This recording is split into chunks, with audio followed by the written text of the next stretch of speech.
경기도에서 연정이 3년 6개월째 있습니다. 그 연정부지사라는 게 있습니다. 그리고 그 연정에서 연정분권위원회 등등을 구성해서 하고 있는데, 경기도에서 한두 가지 이제 실수가 됐던 것들이 도민정책참여단 이런 것들이 이제 없다 보니까 정책 참여에 있어서의 미스, 그걸로 인해서 그 자율예산 편성이라는 건으로 한 400억 정도 편성해줬을 때 그게 그 도의에서 월권을 하면서 경찰의 대대적인 조사를 받고 약 청렴도에서 전국 17개 중에 14위를 경기도가 기록하는 그런 부작용도 있었습니다. 그런 내용들에 대해서도 다 스터디를 했고, 지금 나와 있는 박사 논문이라든지 미래 어떤 개선 방향까지도 다 스터디를 해봤습니다. 사람으로 해결하는 건 한계가 있다고 생각합니다. 그래서 시스템으로 바꾸자. 그래서 제가 이 분권형 도정 운영의 핵심은 딱 두 가지입니다. 하나는 인사권에 대한 공유, 또 하나는 정책에 대한 직접 참여. 이 두 가지입니다. 인사권에 대한 공유 부분은 핵심은 도지사 예하의 분권형 부지사, 정확히는 이제 분권 부지사죠. 지금의 우리 정무 부지사죠. 정무 부지사를 정확히는 도의회에서 합의에 의해서 추천하는 분으로 하겠다. 물론 인사권, 최종 인사권은 도지사한테 있습니다.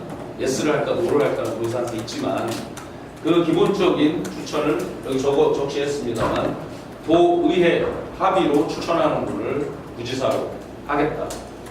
그 핵심이 우리 충북에 제가 알기로 여성부지사가 없었던 것으로 알고 있습니다. 그래서 여성부지사를 최우선으로 고려를 하겠다. 정책에 대해서 제안하고 정책에 대해서 심사평가해서 의견을 내고 해서 국민정책참여단에서 11명으로 구성을 하고, 그 한 명이 이제 단장이 되고 위원이 10명이 돼서 11명으로 구성을 하고, 그중 대표단, 그 다음에 도지사, 그리고 도의회 각 당의 대표분, 이게 한 명이 될지 두 명이 될지 이제 세 명이 될지 당선 숫자에 따라 달라지겠죠. 의회 각 당의 숫자에 따라 달라지겠죠. 그리고 부지사 해서 합동으로 분권형 도정위원회를 구성을 합니다. 이 분권형 도정위원회에서 우리가 이것은 앞으로 합의사항이다 라고 정해서 가는 부분을 미리 아젠다를 정해놓습니다. 10가지면 10가지 합의사항으로 반드시 실현한다라고, 우리 도의 큰 묵직한 사안이 되겠죠. 중요 사안이 되겠죠.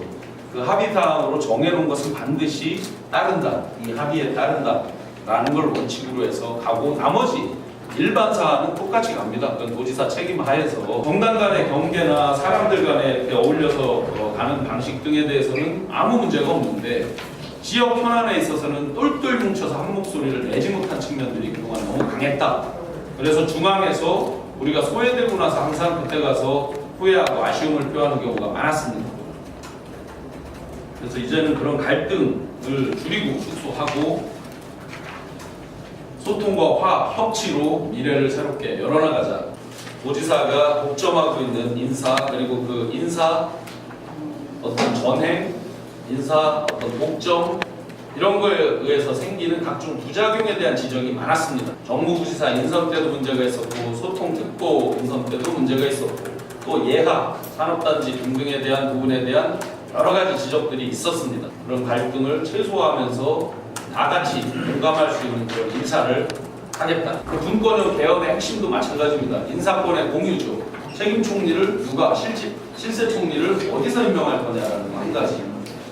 그 다음에 이제 정책에 있어서 그러면 그렇게 분권이 된 거에 누가 결정하는 거, 이렇게 본다 그러면 미래지향적인 거버넌스 시스템을 구축하겠다. 정책 참여에 있어서 도민 정책 참여단을 통해서 지속적으로 정책 수혜자였던 도민들이 이제는 단순 수혜만 받는 것이 아니라 정책 결정 과정에 참여해서 기획부터 실행 모니터링 단계까지 같이 참여하면서, 물론 모든 정책을 도민들이 할 수 없습니다. 여기 적시한 바와 같이 미리 정해놓는 아젠다에 대해서는 반드시 도민들의 실질적 공론화 과정, 참여 과정을 거쳐서 가겠다.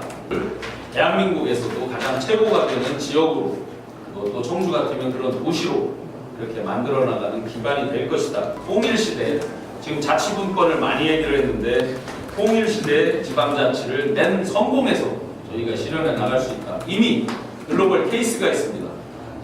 독일, 통일전 독일, 평화 통일을 독일이 달성했습니다. 그리고 통일 과정에서 어떤 일이 있었느냐? 동서독의 약 62개 도시가 서로 도시 간 자매 결연을 맺고 수많은 교육 도시가 불균형을 해소하고 이런 과정들을 저희가 잘 벤치마킹해서 통일 시대 그 기초적인 남북 교류 수업부터 시작해서 큰 트랙 교류까지를 다 담당해서 우리 통일 시대 한반도 지방자치의 선봉이 되는 그런 역할을 하겠다. 많은 분들이 불만으로 왜 우리 중국은 이런 일에 있어서는 뭉치지 못하느냐라고 말씀해 오신 그 갈등 비용을 또 해소하고 줄이고 과감하게 저희가 통 크게 중앙정부에도 큰 소리를 낼 수 있고 우리가 꼭 원하는 어떤 지역 현안에 대해서 한 목소리로 관철하고 하는 그런 미래지향적 거버넌스의 첫 출발이 될 거다.